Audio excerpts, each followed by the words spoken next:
Всем привет! Мне часто школьники, которые хотят по-настоящему разбираться в математике, говорят, что я понимаю, что для этого мне нужно знать доказательства всех теорем. Без этого не будешь понимать, что на самом деле происходит.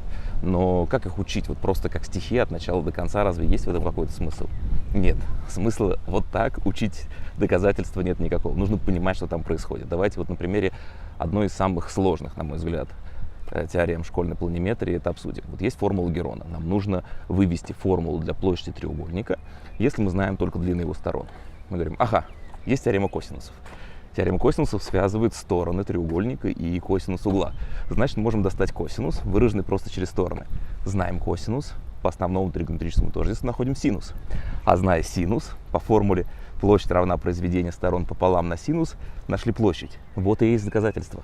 Все, что осталось, это 3 простых алгебраических упражнения. Как вот это вот заполнить и в явном виде вывести. Вот и все.